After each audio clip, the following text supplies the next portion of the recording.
விருதுநகர் மாவட்டம் கிருஷ்ணன் கோவிலில் கல்வி பணியில் கடந்த 34 ஆண்டுகளாக சிறப்பாக சேவையாற்றி வரும் VPMM கல்வி நிறுவனங்கள், கலை மற்றும் அறிவியல் கல்லூரி, பொறியியல் கல்லூரி, நர்சிங் கல்லூரி, கல்வியியல் கல்லூரி உள்ளிட்ட பல்வேறு கல்வி நிறுவனங்கள் ஒரே வளாகத்தில். மாண்புமிகு பேரவைத் தலைவர் அவர்களே, உங்கள் எல்லோருக்கும் முதலமைச்சரை திரையில் நீங்கள் பார்த்துருப்பீங்க.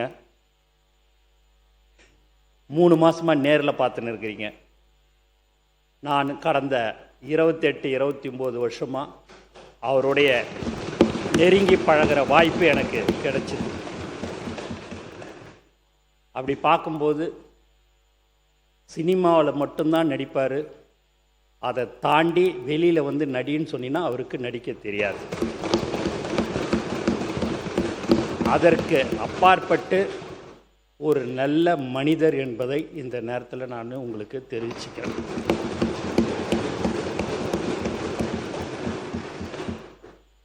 ஏன்னா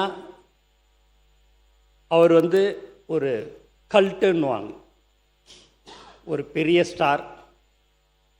அந்த ஸ்டாராக இருக்கிறோமே, அந்த மாதிரியான ஒரு எண்ணங்கள் எப்போதுமே அவருக்கு இன்னைய வரைக்கும், ஒரு முதலமைச்சர் ஆன பிறகு கூட சரி, அந்த ஒரு நினைப்பே அவருக்கு இல்லை.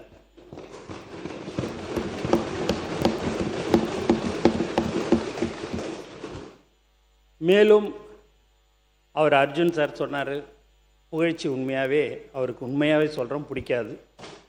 நான் அவர்கிட்ட அடிக்கடிக்கு தினந்தோறும் பேசும்போதெல்லாம் அவரை பற்றி ஒரு 2 வார்த்தை பேசினாலே போதும், அப்படியே டக்குன்னு சேர் அப்படி திருப்பிப்பார். ஏன்னா அது அவருக்கு பிடிக்கலன்னு அர்த்தம். அவரை புகழ்கிறது அவருக்கு பிடிக்காது. ஏன் இதெல்லாம் நான் சொல்கிறேன் அப்படின்னா, நான் ஒரு சாதாரண ஆள். ஒரு சின்ன ஊரில் பாண்டிச்சேரியில் ஒரு சட்டமன்ற உறுப்பினராக நான் இருந்தேன். அங்கெல்லாம் உங்களுக்கு தெரியும், ஒரு கவுன்சிலர் அளவுக்கு தான் அந்த ஓட்டு அங்கெல்லாம் இருக்கும். அங்கெல்லாம் இருந்துட்டு எனக்கு இங்கே ஒரு வாய்ப்பு கொடுத்து இன்றைக்கி நான் ஒரு அமைச்சராக இருக்கிறேன்னா அவரை தவிர வேறு யாராலையும் அதை வந்து செய்ய முடியாது.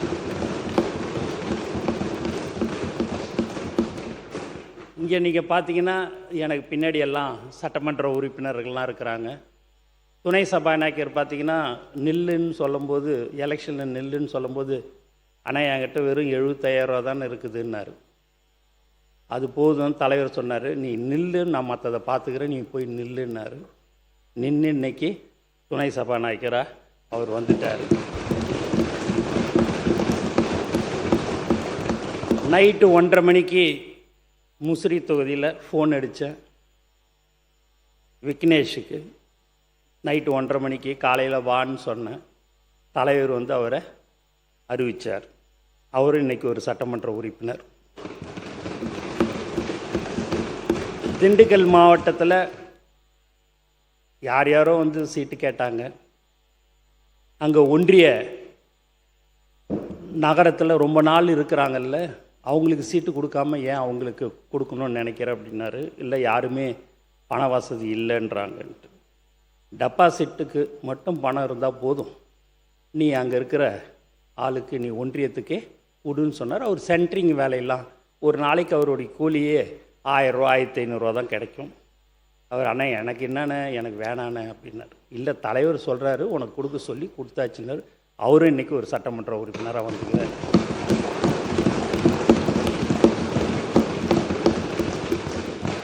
ஜாதி, மதம், பணம் எதுவுமே இந்த தேர்தலில் எடுபடலை. அவர் ஒருத்தருடைய முகத்துக்கோசம் நாங்கள் எல்லாம் இன்றைக்கி ஜெயிச்சு இன்றைக்கி ஒரு அமைச்சராக, ஒரு சட்டமன்ற உறுப்பினராக நாங்கள்லாம் இருக்கிறோம். இந்த இடத்துல நான் அதை கண்டிப்பாக பதிவு பண்ணணுன்றதுக்கோசம்தான் இதெல்லாம் நான் வந்து சொல்கிறேன். நிறையா விஷயங்கள் அவரை பற்றி நான் சொல்ல வேண்டியது இருக்குது. இருந்தாலும் நீங்கள் நேரம் சொல்லிட்டீங்க, நேரம் சுருக்கமாக பேசணும் அப்படின்னுட்டுன்னு சொன்னீங்க. மேலும் நீங்கள் மற்ற சட்டமன்ற உறுப்பினர்லாம் சொல்லும்போது தலைவர் பேரை சொல்லிவிட்டு பொதுச் செயலாளருக்கும் நன்றி அப்படின்னாங்க. இதே வேறு ஒரு தலைவர் கிட்ட இருக்கும்போது என் பேரெல்லாம் அதுமாரி சொன்னாங்கன்னா அடுத்த நாளே அந்த பதவி இருக்காது.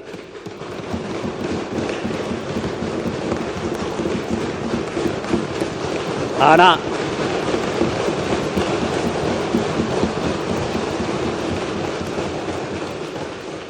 எனக்கு சொல்லும் போதே அந்த பேரை சொல்லும்போது, என் பேரை சொல்லும் போதே நான் அப்படி ஒரு பயப்படுவேன். நான் என்னைக்கு 28 29 வருஷத்துக்கு முன்னாடி எங்கள் தலைவரை நான் பார்த்தனோ அந்த பதட்டம் இன்றைக்கும் இப்பயும் எனக்கு இருந்துக்கினே இருக்கும்.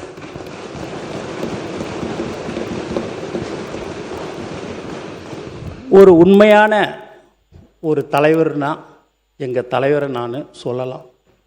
நீங்கள் கூட நாளைக்கு ஏதாவது உங்கள் தொகுதிக்கோ இல்லை வேறு ஒரு பிரச்சனைகள் ஏதாவது நீங்கள் சொன்னீங்க அப்படின்னா, நீங்கள் அவரை எப்படி வேணாலும் நீங்கள் அவரை திட்டியிருக்கலாம், இப்படி போனாலும் வந்தீங்கன்னா வாங்க, இன்னும் உங்களுக்கு ஓணும், இன்னும் செய்யணும் அப்படின்னு செய்யக்கூடியவர் தான் எங்கள் தலைவர்.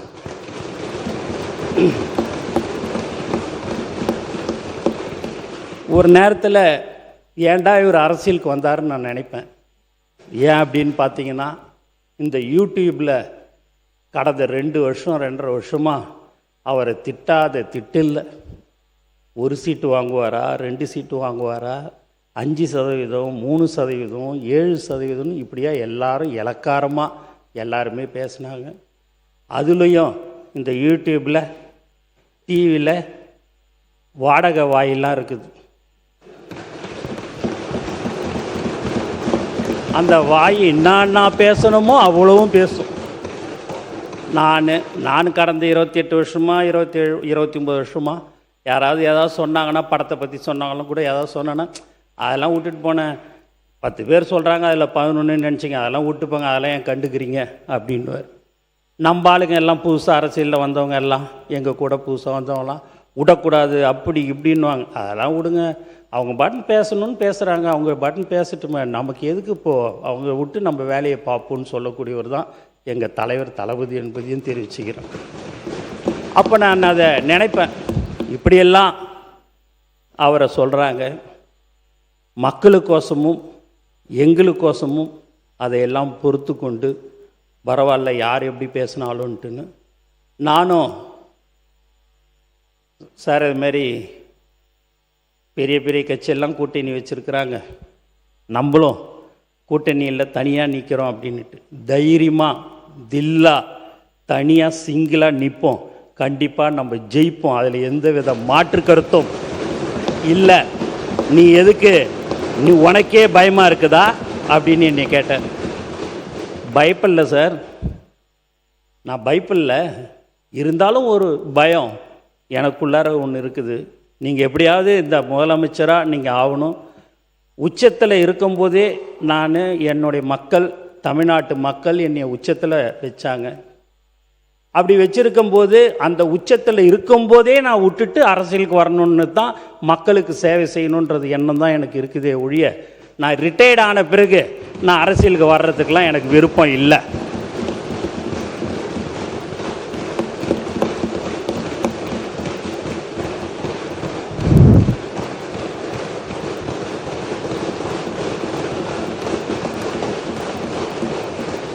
அப்படின்னு அதை சொல்லும் போதெல்லாம் நான் சரி சார் அப்படின்னுட்டின்னு சொன்னேன். எங்கள் ஆளுங்க மாவட்ட செயலாளருக்கெல்லாம் சீட்டு கொடுக்கும்போது போய் வா இந்த மாதிரி சீட்டுக்கு இல்லை நீ நில்லுன்னும் போது, இல்லை எனக்கு வேணாண்ணே, நான் இட்டுன்னு வர ஒரு ஆளை நீங்கள் சீட்டு கொடுத்துருங்கண்ணே தொகுதியில், எங்களுக்கு வேணான்னு, நான் பார்த்துக்கிறேன்பா, டெபாசிட்டு மட்டும் நீ பணத்தை கட்டிட்டா போதும், நீ பாட்டுன்னு போய் விசில் சின்னத்துக்கு போய் நீ வெறும் ஓட்டை மட்டும் கேளு, அது ஆட்டோமேட்டிக்காக இல்லைண்ணே, ஏதாவது ஆயிடுச்சுன்னா தலைவருக்கு அது தப்பாயிடும்ண்ணே, நான் வேறு யாரையாவது சொல்கிறேன்னு சொல்லி நிறையா பேர் இட்டுன்னு இப்போ 75-80% ரசிகர் மன்றமாக, மக்கள் இயக்கமாக, நற்பணி இயக்கமாக இருக்கிறதுல இருந்தவங்க தான் இன்றைக்கி இருக்கிறாங்க. அந்த மீதி 20% எங்களுடைய மாவட்ட செயலாளர்கள் இவங்களுக்கெல்லாம் சீட்டு கொடுங்க அப்படின்னு சொல்லி சொன்னாங்க, கொடுத்தோம். அதுமாரி மாற்றுக் கட்சியிலேருந்து சில பேர் வந்தாங்க. யார் தலைவர் தளபதியை நம்பி வருகிறார்களோ அவரை ஒரு காலமும் கைவிடாமல் அவர்களுக்கு உடனடியாக அந்த எம்எல்ஏ சீட்டு கொடுக்கப்பட்டது. ஏன் இதெல்லாம் சொல்கிறோம் அப்படின்னு பார்த்தீங்கன்னா, உண்மையாகவே ஒரு மனிதனை எப்படியெல்லாம் புண்படுத்தணுமோ, எப்படியெல்லாம் கஷ்டப்படுத்தணும்னு எல்லாருமே நிறைய பேர் வந்து அதை செஞ்சிட்டாங்க. சர்க்கார்ன்ற ஒரு படத்தில் ஒரு பேனரை கிழிக்காமல் இருந்திருந்தா இவங்க தான் திருப்பி வந்திருப்பாங்க. அந்த ஒரே ஒரு பேனர் தலைவர் சர்க்கார் பேனரை கிழிச்சதுனால தான் நீங்கள் விட்டுட்டு உக்காந்துட்டீங்க.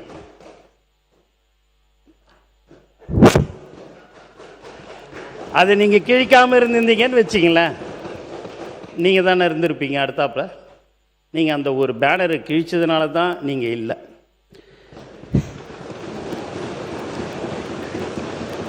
எங்கள் அண்ணன் சிரிக்கிறார் பாருங்க, கரெக்டு தாண்டான்னு நினைக்கிற மாதிரி சிரிக்கிறார். ஏன் இப்படிலாம் சொல்கிறோம் அப்படின்னா, எங்களுக்கு தெரிஞ்சதெல்லாம் எங்கள் தலைவர் தளபதி, எங்களுடைய உயிர் மூச்சு நாடி அனைத்தும் தலைவர் தான். எங்களுக்கு வேறு எதுவும் தெரியாது.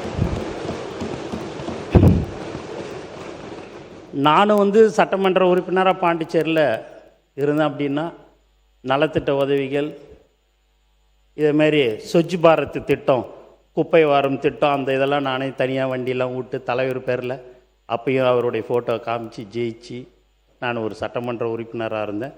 அண்ணன் காலையில் சொன்னார், சரி அண்ணன், நான் அரசியல்வாதி இல்லை, ஆனால் நீங்கள் ரிஜிஸ்ட்ரேஷன் பண்ணது அரசியல்னு அப்படின்னு சொன்னார். அரசியல் 2 விதம் இருக்குது. ஒன்று தூய்மையான அரசியல், ஒன்று இப்படி தாண்டா இருக்குது இந்த அரசியல்ன்றது தான். அந்த மாதிரியான ஒரு தூய்மையான அரசியலை நாங்கள் தேர்ந்தெடுத்தோம். இன்றைக்கி ஒரு சட்டமன்ற உறுப்பினராக இருந்து இன்றைக்கி ஒரு அமைச்சராக நான் இன்றைக்கி இருக்கிறேன். டி நகர் தொகுதியில் உண்மையாக சொல்கிறேன், 4 நாள் தான் போய் ஓட்டு கேட்டேன்.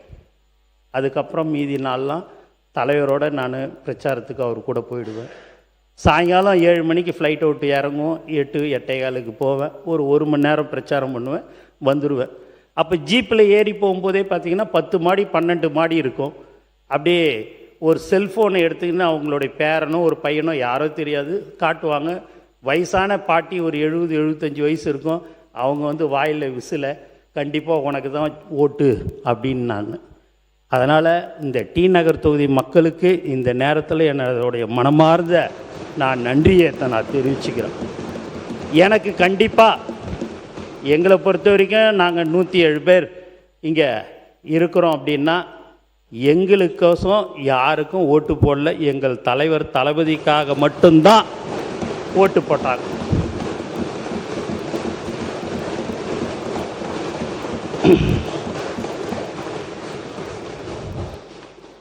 அப்படி இருக்கும்போது இந்த 3 மாதத்துலேயே பார்த்தீங்கன்னா, இந்த புக்கு, சில ஒரு டிவியை நீங்கள் வச்சுன்னு இருக்கிறீங்க. அப்பா, யாரோ ஒருத்தன் ஆன்லைனில் ஒரு உறுப்பினர் கார்டு எடுத்திருந்தா அதை வச்சு தோபார் ஆன்லைன் கார்டை தாவேக்கா உறுப்பினர், தாவேக்கா நிர்வாகின்னு சொல்லி எல்லாத்துலேயும் தினந்தோறும் ஏதாவது ஒன்று சொல்லிக்கினே இருக்கணுன்றது ஒரு குறியாகவே இருக்கிறாங்க. சரி, ஏதாவது ஒன்று செய்யட்டும், எது ஒன்றாலும் போட்டோம்.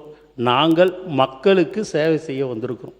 எங்களை பொறுத்த வரைக்கும் எங்கள் தலைவர்கிட்டையோ மக்கள்கிட்டையோ எங்களுக்கு எந்த ஒரு கெட்ட பேரும் வராத அளவுக்கு அமைச்சர் பெருமக்களும் சரி, சட்டமன்ற உறுப்பினரும் நாங்கள் நடந்து கொள்வோம் என்பதை மீண்டும் மீண்டும் நான் தெரிவித்துக் கொள்கிறேன். அதுமாரி எங்கள் மாவட்ட செயலாளர்லாம் பார்த்திங்கன்னா, ஒன்றியம், நகரம், கிளை அணித்தலைவர்கள்லாம் நாளைக்கு பட்னி தினம், உலக பட்னி தினம், சாப்பாடு போடுன்னு சொன்னால் சரி, காசு இருக்குதோ இல்லையோ, தலைவர் தளபதி அறிவுறுத்தலின்படி அப்படின்னு தான் நான் ஒரு மெசேஜ் போடுவேன்.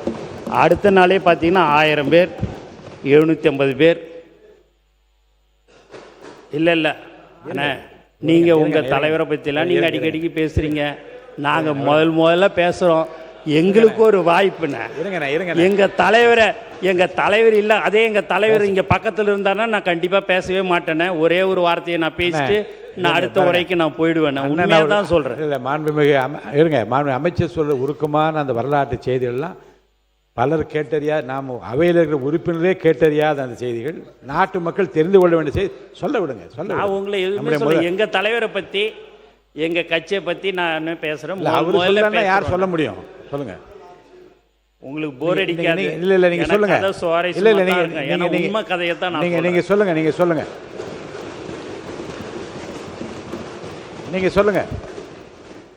நமக்கு தேர்தலில் மட்டும்தான் அந்த 15 நாள் தான் நீங்களா நானான்னு பார்க்கணும். மற்ற அந்த 5 வருஷத்தில் எங்களோட இணைந்து மக்களுக்கு என்னென்ன தேவைகளோ அதையெல்லாம் சொன்னீர்கள் என்று சொன்னால் மாண்பு முதலமைச்சரும் சரி எங்களுடைய அமைச்சர் பெருமக்களும் உங்களுக்கு ஒத்துழைப்பு கொடுப்போம் என்பதை தெரிவிச்சுக்கிறேன். ஏன்னா அந்த 15 நாள் சண்டைன்றதுனால சொல்கிறேன், அந்த 15 நாள் ஆனாலும் சரி நாங்கள் தான் திருப்பி வருவோன்றதையும் சொல்லிடுறேன்.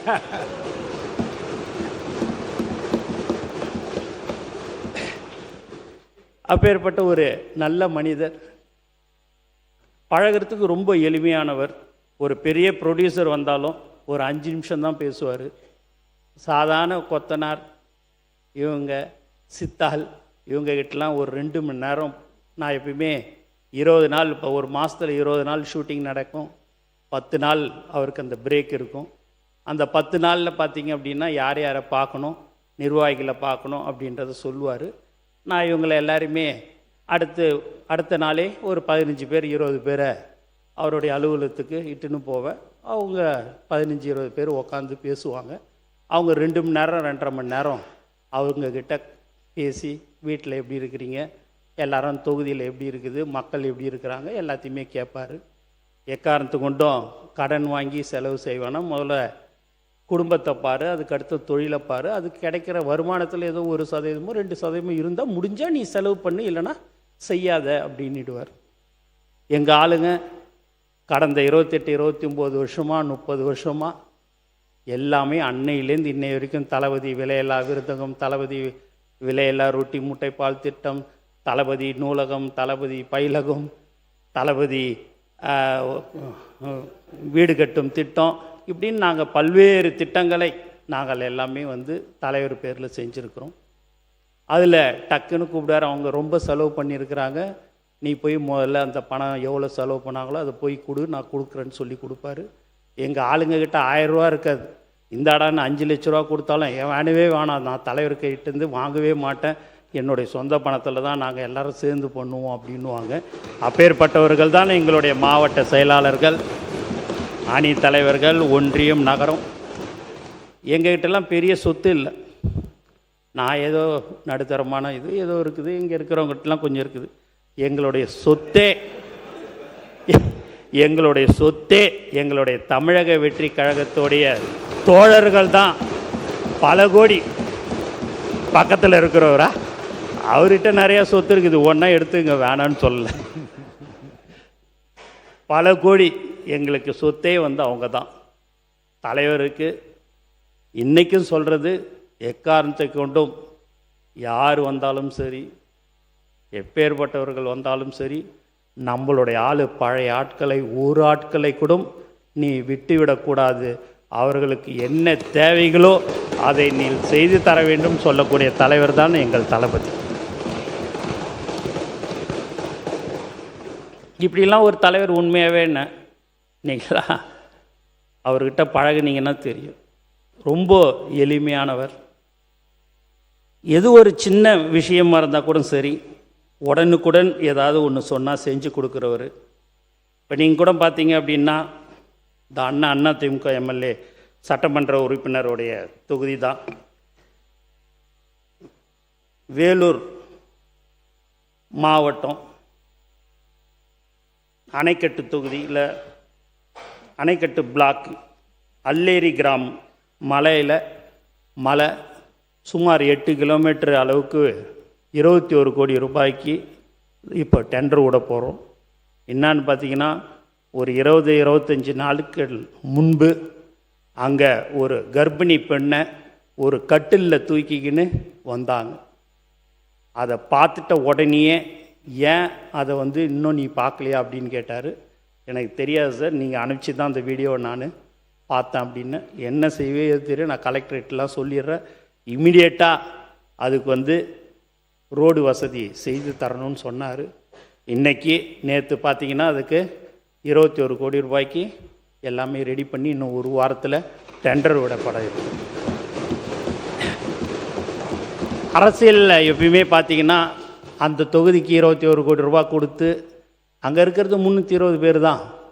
ஆனால் 21 கோடி கொடுத்து நீங்கள் போயிட்டு ரோடு போட்டோன்னா அந்த 320 ஓட்டும் அந்த கட்சியை சேர்ந்த எம்எல்ஏக்கு தான் போகுன்றது எல்லாருக்குமே தெரியும்.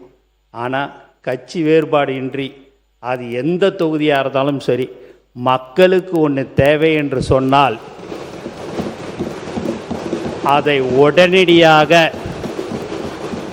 அமைச்சர் பெருமக்கள் செய்து தர வேண்டும். அவர்கள் இந்த கட்சி அந்த கட்சி என்ற வேலையெல்லாம் இங்கே இருக்கக்கூடாது. அதை நீங்கள் உடனடியாக செய்யணும்னு சொல்லக்கூடிய ஒரு அற்புதமான மனிதர் தான் எங்கள் தலைவர் தளபதின்றதை நான் இந்த நேரத்தில் தெரிவிச்சுக்கிறேன். மேலும் நீங்கள் பார்த்தீங்க அப்படின்னா பாண்டிச்சேரியில் ஒரு 3-4 தடவை பிரம்மாண்டமான ஒரு பொதுக்கூட்டம்லாம் நடத்தினேன். அதில் நான் சட்டமன்ற உறுப்பினராக இருந்தேன். மத்திய அமைச்சர் முதலமைச்சர்லாம் கலந்துக்கினாங்க. அப்போ நான் சொன்னேன், அந்த 1,00,000 பேர் இருக்கும்போது சொன்னேன், ஒரு 15 வருஷத்துக்கு முன்னாடியே 16 வருஷம் இருக்கும், 5 வருடத்துக்கு ஒரு முறை சட்டமன்ற உறுப்பினர் என்ற பதவி வந்து போகும். தளபதி ரசிகர் என்ற பதவி தான் எனக்கு கடைசி காலம் வரைக்கும் இருக்கும் என்று சொன்னேன். அந்த பதவிதான் இன்று என்னை இங்கே அமைச்சராக ஆக்கியிருக்கிறார்கள் என்பதை இந்த நேரத்தில் நான் சந்தோஷத்துடன் தெரிவித்துக் கொள்கிறேன். எத்தனை ஜென்மம் எடுத்தாலும் நாங்கள் அவருடன் இருக்க வேண்டும் என்பதுதான் எங்களுடைய எல்லோருடைய மனசில் இருக்கிறது.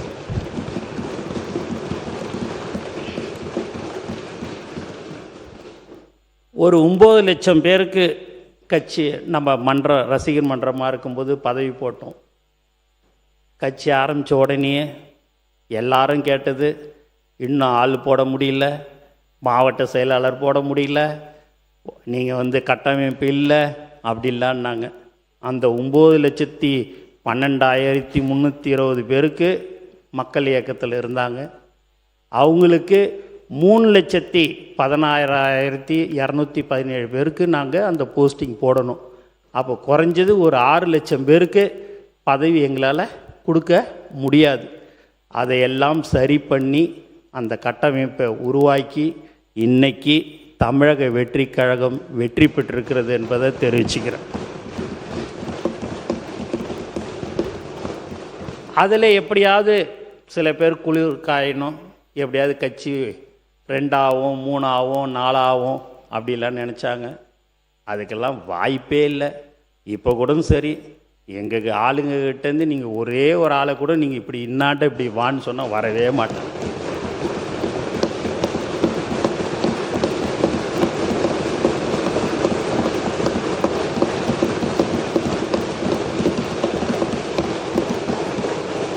எங்கள் நிர்வாகிகளும் சரி, தோழர்களும் சரி, சட்டமன்ற உறுப்பினர்களும் சரி, அமைச்சர்களும் சரி, இன்னாண்ட 2 கோடி வச்சுட்டு இன்னாண்ட தலைவர் படத்தை வச்சிங்கன்னா தலைவருடைய ஃபோட்டோவை தான் எடுத்துப்பாங்களோடைய அந்த 2 கோடி எடுக்க மாட்டாங்க.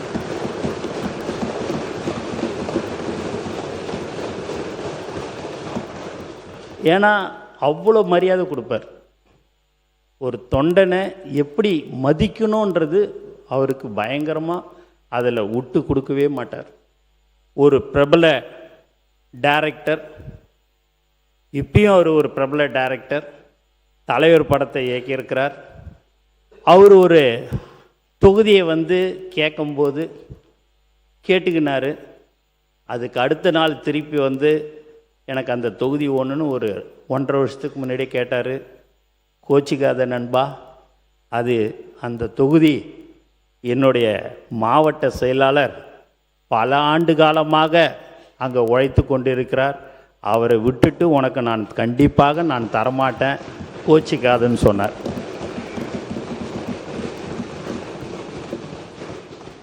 ஏன் அண்ணனே இங்கே இருக்கிறார். உண்மையாகவே ஒரு சபாநாயகர் எங்களுடைய கட்சிக்கு கிடைத்த வரம்ன்ட்டு கூட நாங்கள் சொல்லலாம்.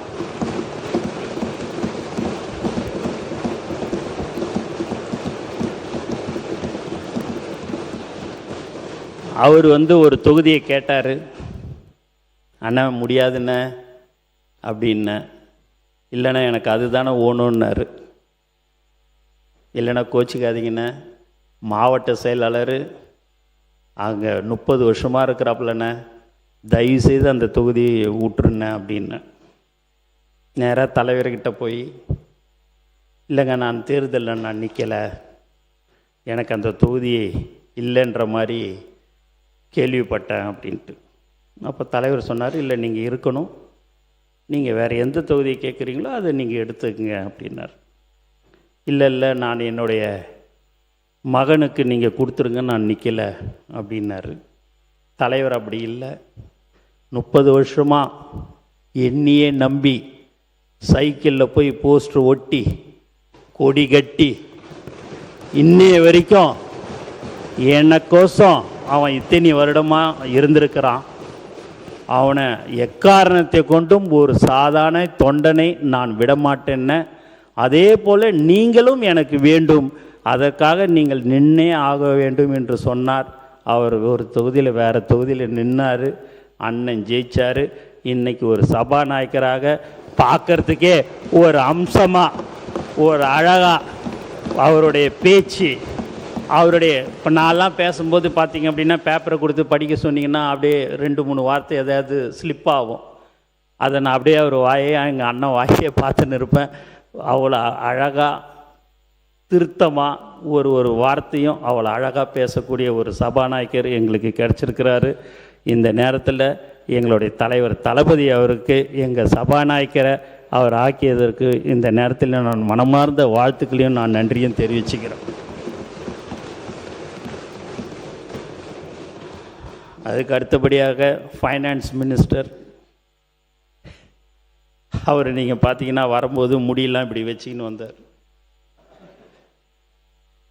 வந்தவுடனே ஆஃபீஸுக்கு வந்த உடனே, அண்ணா இப்படிலாம் வச்சுக்கூடாதுண்ணே, நீ தேர்தலில் நிற்கணுன்னா அந்த முடியெல்லாம் கட் பண்ணிடணுண்ணே. அப்படியே நீ மேலே கீழே பார்த்தாரு. சரி ஃபஸ்ட்டு அனுபவம் சரின்னு சொல்லி போயிட்டு அடுத்து ஒரு வாரம் கழித்து பார்க்கும்போது பார்த்திங்கன்னா முடிகிடியெல்லாம் கட் பண்ணின்னு கரெக்டாக வந்தார். கண்டிப்பாக நீ எம்எல்ஏ ஆகிடுவேன்னு. ஏன் இதெல்லாம் சொல்கிறோன்னா, இப்படி தான் இருக்கணும், இப்படி தான் போகணுன்றது எங்கள் கட்சியில் நாங்கள் இருந்தோம். எங்கள் தலைவர் அப்படி தான் எங்களை வழி நடத்தினார். அப்போ அவர் ஃபைனான்ஸ் மினிஸ்டராக இருக்கும்போது அவர் எப்படி பட்ஜெட் உரையை தாக்கல் பண்ணுவார் இப்படின்ற ஒரு பயம் பதட்டம்லாம் இருந்தது. உண்மையாகவே மிக சிறப்பாக தெள்ள தெளிவாக அவர் அந்த பட்ஜெட்டை தாக்கல் பண்ணார். அவருக்கும் எங்கள் தலைவர் சார்பாகவும் தளபதி அவருக்கு இந்த நேரத்தில் நான் நன்றியை தெரிவிச்சுக்கிறேன். அதுக்கு அடுத்தபடியாக விவசாயத்துறை அமைச்சர் அவர் நீங்கள் பார்த்தீங்கன்னா இளைஞர், அவர் பட்ஜெட்டு எப்படி இருக்குமோ ஏதுன்ற அந்த ஒரு பயம் பதட்டம்லாம் இருந்தது. அவரும் மிக சிறப்பாக அந்த பட்ஜெட்டை தாக்கல் செய்தார். ஏன்னா நீங்கள் எல்லாருமே சொல்லலாம், ஒரு சில பேர் தான் இங்கே பழைய அமைச்சர் சட்டமன்ற உறுப்பினர்கள். உங்களுக்கு எல்லாருக்கும் என்னடா இது இவனுங்க எல்லாம் சின்ன பசங்க, இவனுங்க எப்படி இருப்பானுங்களேன்னுட்டுன்னு. இப்போ மக்கள் பேசிக்கிற ஒரு விஷயம், உண்மையாகவே எல்லாருமே மந்திரியும் சரி சட்டமன்ற உறுப்பினரும் சரி தமிழக வெற்றி கழகம்லாம் ரொம்ப சூப்பராக பேசுகிறாங்க, நல்லா பண்ணுறாங்கன்றது தான் எல்லாரோடைய கருத்தும். எங்கள் செங்கோட்டை அண்ணன் வந்தார், போய் பார்த்தேன். முதல்ல பார்க்கும்போது அப்படியே சரி என்னடா இது ஒரு சீனியர் மோஸ்ட்டு வராரு அப்படின்னு நினச்சேன். வந்தார். தலைவருக்கு ரொம்ப பிடிக்கும், நல்லா இதை மாதிரி அப்படின்னோடனே சரி அவருடைய தொகுதி கடந்த 10 தடவை அவர் 9 தடவை ஜெயிச்சிட்டார், அதனால் அவர் கண்டிப்பாக அந்த இடத்துல நின்று ஜெயிக்க போகிறார். ஆனால் அவர் கேட்ட ஒரே ஒரு விஷயம் தலைவர்கிட்ட, எனக்கு நீங்கள் எந்த தொகுதியை கொடுக்குறீங்க, நான் நின்ன தொகுதியே கொடுப்பீங்களா அப்படின்னு கேட்டார். என்னண்ணே நீங்கள் இதுமாரி ஒரு கொடுப்பீங்களான்னு கேட்குறீங்க, அது உங்கள் தொகுதி தான். இல்லை நீங்கள் ஒரு தலைவர், நீங்கள் எந்த தொகுதியை கொடுக்குறீங்களோ அந்த தொகுதியில் தான் நான் நிற்பேன். அது நீங்கள் கோபிச்செட்டிப்பாளையமாக இருந்தாலும் சரி, வேறு எந்த தொகுதியாக இருந்தாலும் சரின்னார். ஏன்னா ஒரு 10 தடவை 9 தடவை எம்எல்ஏ இருந்தவர், அவருடைய அனுபவசாலி மந்திரியாக இருந்திருக்கிறாரு. அந்த பணிவு எப்படி இருக்குதுன்றதை நீங்கள் பார்க்கணுன்றதையும் நான் தெரிவிச்சுக்கிறேன். அந்த மாதிரி எங்கள் செங்கோட்டையனும் கிடைச்சதில் மிக மிக சந்தோஷப்படுறேன். எங்கள் தலைவருக்கு இந்த நேரத்தில் அதுக்கும் நான் நன்றி சொல்கிறேன். எதுண்ணே தொடர்ந்து பேசிடுங்க. இன்னொரு 5 நிமிஷம் அப்படி.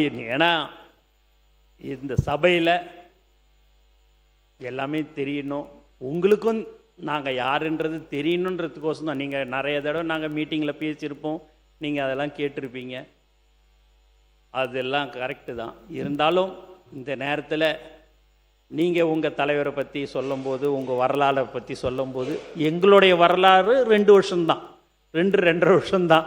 அந்த 2.5 வருஷத்து வரலாறை நான் கொஞ்சம் சொல்லிக்கலான்றதுக்கோசம் தான் நான் சொல்கிறேன். அவர்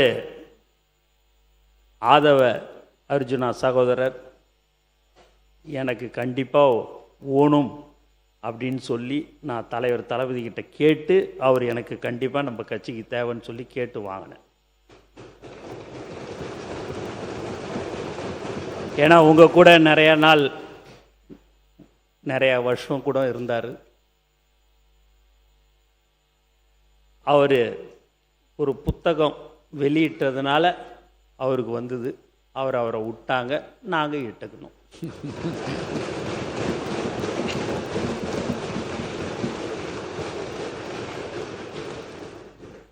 எங்கள் ஐஏஆர்எஸ் அருண்ராஜ் சார், ஏன் சார் எதுக்கு சார் அரசியல்? ஐஆர்எஸ் பதவியிலே இருந்து நான் assistant commissioner of income tax அப்படி இருக்கும்போது இல்லைங்க நான் அரசியலுக்கு வந்தே ஆகுனார். சரிங்க அப்படின்னு தலைவர்கிட்ட அடிக்கடிக்கு வந்து பார்ப்பார். நான் யாருக்கும் தெரியாமல் பார்க்க வேண்டிய சூழ்நிலையாக இருக்குது. நான் ராஜினாமா பண்ணிவிட்டு நேரடியாக நான் பார்க்கணும், நான் உங்களோட கட்சியில் நான் பணியாற்றி நான் தேர்தலில் நான் நிற்கணும் அப்படின்னார். அவங்க மாமனார் மாமியார் எல்லாருமே உன்னை ஐஆர்எஸ்க்கு தான் நான் பொண்ணு கொடுத்தேன், அரசியலுக்கு நீ போவேன்னு தெரிஞ்சால் நான் கண்டிப்பாக உனக்கு பொண்ணே கொடுத்துருக்க மாட்டேன்ல நிலைமையெல்லாம் அவருக்கு வந்துச்சு. ஆனால் தலைவர் ஒன்று தான் சொன்னார், அந்த ஐஆர்எஸ் பதவியோட நீங்கள் நம்மளுடைய கட்சியில் ஒரு நல்ல இடத்துக்கு நல்ல பதவிக்கு வருவீங்க, பயப்படாமல் தேர்தலில் நில்லுங்க, ரிசைன் பண்ணிட்டு வாங்கன்னு சொல்லக்கூடிய ஒரு தலைவர் தான் எங்கள் தலைவர் தளபதி. அந்த நம்பிக்கை எனக்கும் அந்த நம்பிக்கை இருந்தாலும் அவருடைய வில் பவர், எதையும் சாதிக்க முடியும். எதையாவது ஒன்று சொன்னார்னா அது செய்கிறதா இருந்தால் மட்டும்தான் சொல்லுவார். இல்லைன்னா நீங்கள் எப்படி சொன்னாலும் சரி அதை செய்ய முடியாது இருக்குதுன்னா கண்டிப்பாக அவர் அதை சொல்லவே மாட்டார். இப்போ கூட அவருடைய சிந்தனையே எதையெல்லாம் நாம் மக்களுக்கு வாக்குறுதி கொடுத்தோமோ அதை படிப்படியாக அனைத்தும் செய்து தர வேண்டும் என்ற ஒரு நல்ல எண்ணத்தில் கூடிய இருக்கிறவர் தான் எங்கள் தலைவர். அதுமாரி எங்கள் ராஜ்மோகன் அண்ணன் பேசியே எங்கள் அண்ணன் இன்றைக்கி அமைச்சராயிட்டு.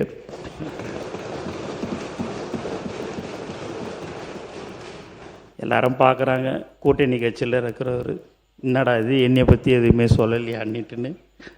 அதெல்லாம் விஸ்வநாத அண்ணனும் சரி, நானாவும் சரி, டூரிசம் மினிஸ்டரும் சரி, விசிகேலேருந்து இருக்கிற அண்ணனும் சரி, எல்லாமே எங்களுக்கு உண்மையாகவே எங்கள் தலைவருக்கு ஒரு உண்மையானவர்கள் எல்லோரும் எங்களுடன் இருக்கிறார்கள் என்பதை இந்த நேரத்தில் தெரிவிச்சுக்கிறோம்.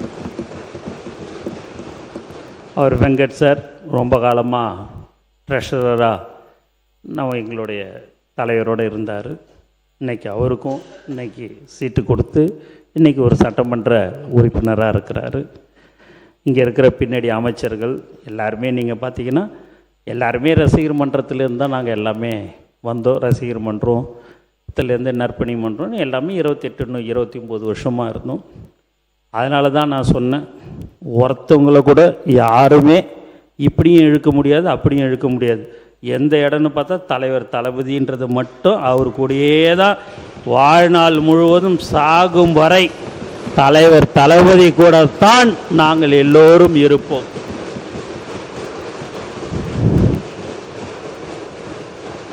அதெல்லாம் நம்ம அதை யாரையும் நாங்கள் குற்றமாக சொல்லலை.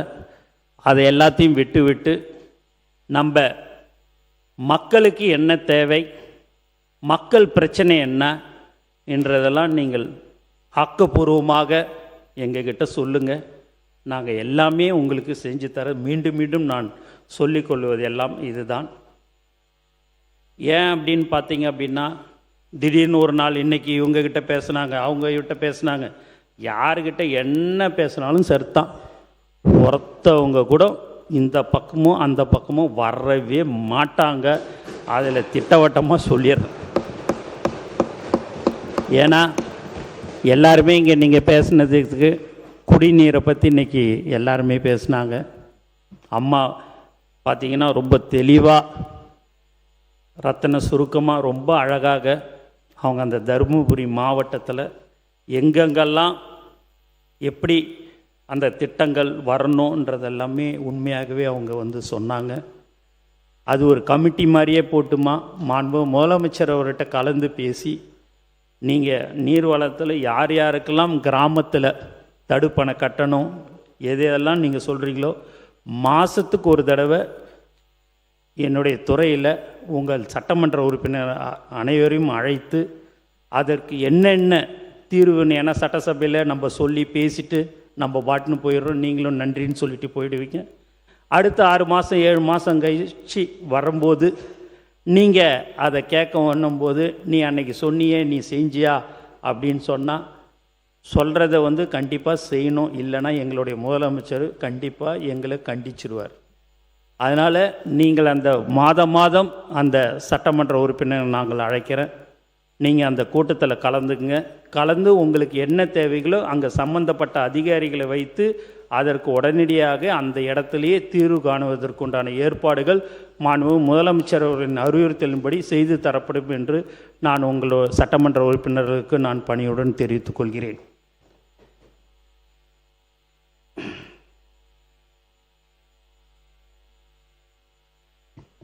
மேலும் அவருடைய தலைவருடைய உழைப்பில் தான் நாங்கள் எல்லாமே இருக்கிறோம். அவர் 30-32 வருஷத்துக்கு முன்னாடி கஷ்டப்பட்டு, அவங்க அப்பா கஷ்டப்பட்டார், ஆனால் இவர் தங்கத்தட்டில் வச்சு தான் அவங்க அப்பாவும் அம்மாவும் பார்த்துக்கினாங்க. ஆனால் இன்றைக்கி காலையிலேருந்து நைட்டு வரைக்கும் சிந்தனை அங்கே ஓடுறது இங்கே ஓடுறதுன்னு ஓடிக்கொண்டே இருக்கக்கூடிய ஒரு தலைவராக எங்கள் தலைவர் தளபதி மக்களுக்காக இருக்கிறார் என்பதை தெரிவிச்சுக்கிறோம். அவருடைய உழைப்பில் தான் நாங்கள் இன்றைக்கி எல்லாமே சட்டமன்ற உறுப்பினராகவும் அமைச்சர்களாகவும் இருந்து கொண்டு இருக்கிறோம்.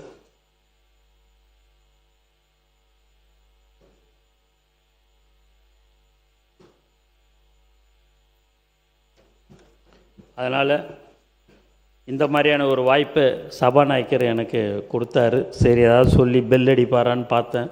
சரி சுவாரஸ்யமாக இருக்குது, உண்மை கதை தான் சொல்லுடான்ற மாதிரி சொல்லியிருக்கிறாரு. அதுமாரி என்னுடைய முன்னாள் அமைச்சர் ஜனாப் சிஎம் அஷ்ரஃப், என்னுடைய அமலோற்பம் மேல்நிலைப்பள்ளி முதல்வர், எனக்கு வாத்தியார் எஸ்ஏ லூர்சாமி மற்றும் ஜான் சார், விஷ்ணு சார், எல்லாருமே அவங்களுக்கெல்லாம் நான் கடமைப்பட்டிருக்கிறேன். எல்லாத்தோட என்னைய நான் ஒரு சாதாரண ஒரு ஆளை இன்றைக்கி ஒரு அமைச்சராக இன்றைக்கி அமைத்திருக்கிறாரு. மீண்டும் எத்தனை ஜென்மம் எடுத்தாலும் தலைவரோடு நான் எப்படியாவது இருப்பதற்கு என்ன வழியோ அதுதான். எத்தனை ஜென்மம் எடுத்தாலும் கடவுள்கிட்ட கேட்டுக்கிறது. அவர் எங்களுக்கு கடவுள் கொடுத்த வரம் எங்கள் தலைவர் முதலமைச்சர். வாழ்க்கையில் மறக்கவே கூடாது.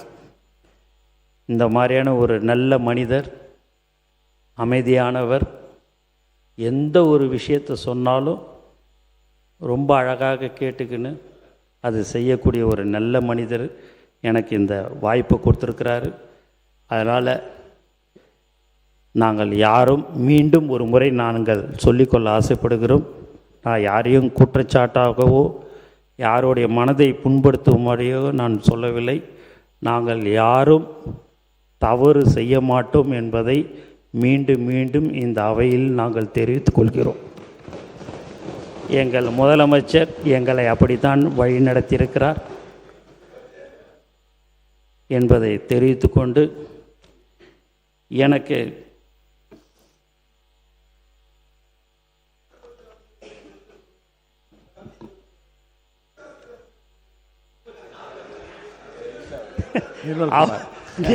நீங்கள் தான் இப்போ சபையில் இல்லைல்ல, மின்சாரத்துறை அமைச்சர் நல்ல அமைச்சர் தாங்க, இளைஞர் அவரும் நல்லா தாங்க பண்ண. நீங்கள் தான் ஃபீஸ் கேரியர் எடுத்துன்னு போயிடுறாங்க உங்கள் ஆளுங்க.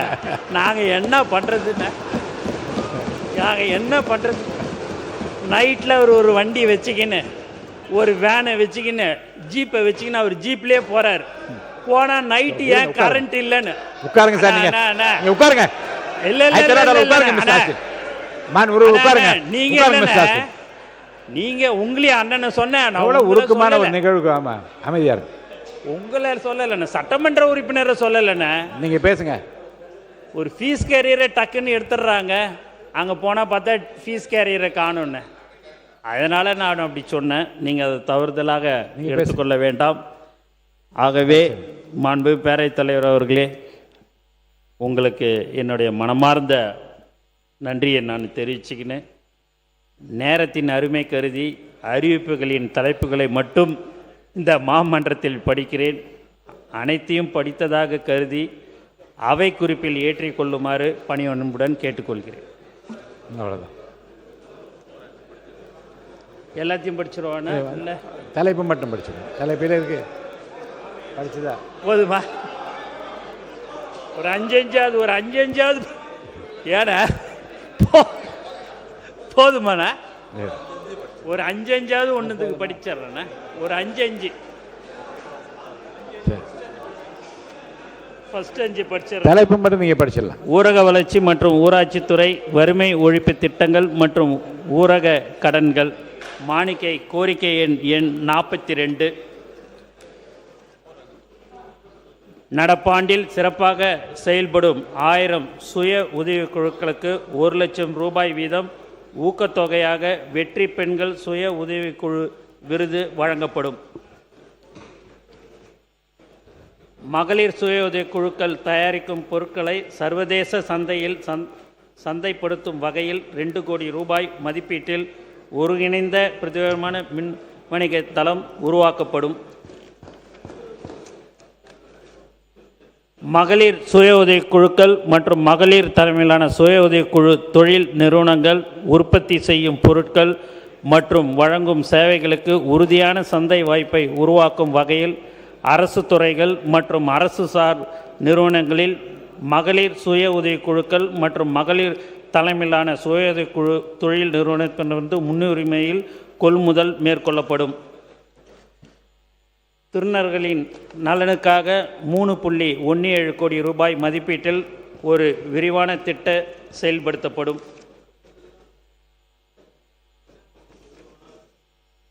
ஊரக பகுதியில் உள்ள 6800 சுய உதவி குழுக்களுக்கு 102 கோடி ரூபாய் சமுதாய முதலீட்டு நிதி வழங்கப்படும்.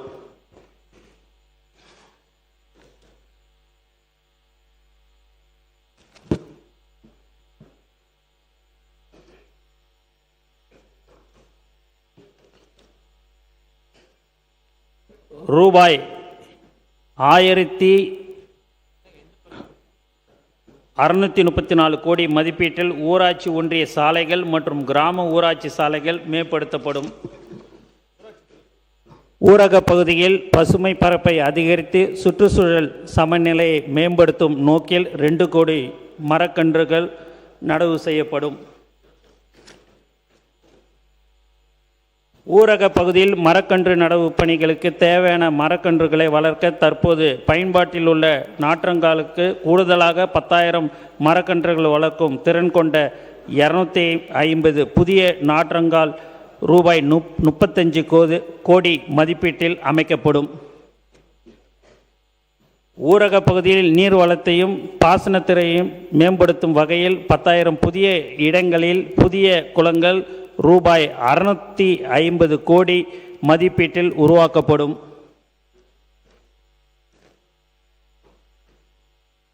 விவசாயிகள் மற்றும் வேளாண் நடவடிக்கைகளுக்கு உதவிடும் வகையில் 7500 கிலோமீட்டர் நீளமுள்ள வரத்து மற்றும் பாசன கால்வாய்கள் ரூபாய் 500 கோடி மதிப்பீட்டில் புனரமைக்கப்படும்.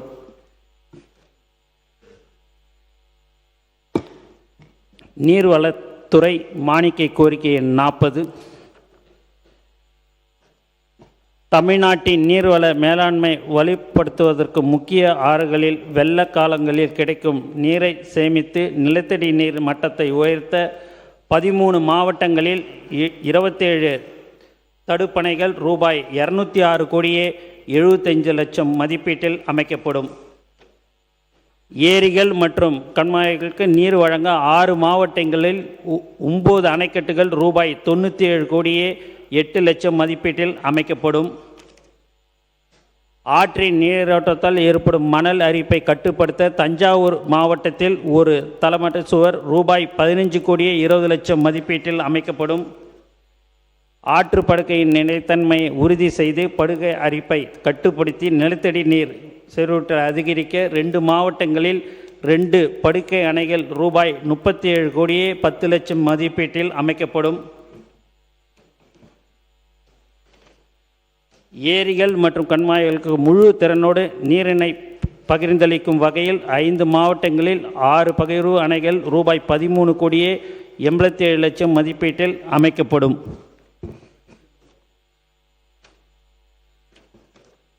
மாண்பு பேரவைத் தலைவர் அவர்களே, மாண்புமிகு உறுப்பினர்களால் தெரிவிக்கப்பட்ட கருத்துக்களுக்கும் ஆலோசனைக்கும் வெட்டு தீர்மானங்களுக்கு உரிய விளக்கம் அளிக்கப்பட்டுள்ளது என நான் நம்புகிறேன். என்னால் விளக்கம் அளிக்கப்படாத கருத்துக்கள் ஏதேனும் இருப்பின் நடவடிக்கை குறிப்பேட்டில் உள்ள மாண்புமிகு உறுப்பினரின் கருத்துக்களை படித்து அறிந்து அந்த கருத்துக்களில் நியாயம் இருப்பின் அவை மீது உரிய நடவடிக்கை எடுக்கப்படும் என்று தெரிவித்துக் கொள்கிறேன். எனவே வெட்டு தீர்மானங்கள் கொடுத்துள்ள மாண்புமிகு உறுப்பினர்கள் அவற்றை திரும்ப பெற்றுக்கொண்டு நீர்வளத்துறை மற்றும் ஊரக வளர்ச்சித்துறை மற்றும் ஊராட்சித்துறை மானிய கோரிக்கைகளை நிறைவேற்றி தருமாறு அன்புடன் கேட்டுக்கொள்கிறேன். விவாதம் முடிவுற்றது. இப்போது வாக்கெடுப்பு. மானிய கோரிக்கை எண் 40 நீர்வளத்துறை வெட்டு தீர்மானங்கள் வலியுறுத்தப்படுகின்றன என்று அறிய விரும்புகிறேன். வெட்டு தீர்மானம் அனைத்தும் பேரவையின் அனுமதியில் திரும்ப பெறப்படுகின்றன. நீர்வளத்துறை மானிய கோரிக்கை 40 கீழ் வருவாய் கணக்கில் 5006 கோடியே 75,57,000 மூலதன கணக்கில் 4247 கோடியே 62,24,000 மற்றும் கடன் கணக்கில் ரூபாய் 1 கோடி ஆகியவற்றுக்கு மேற்படாத தொகைகள் அரசுக்கு வழங்கப்பெற வேண்டும் என்னும் மாண்புமிகு ஊரக வளர்ச்சி மற்றும் நீர்வளத்துறை அமைச்சர்களின் தீர்மானம் பேரவையின் முடிவுக்கு விடப்படுகிறது. ஏற்போர் ஆம் என்க, மறுப்போர் இல்லை என்க. ஏற்போரே அதிகம் என்று கருதுகிறேன்.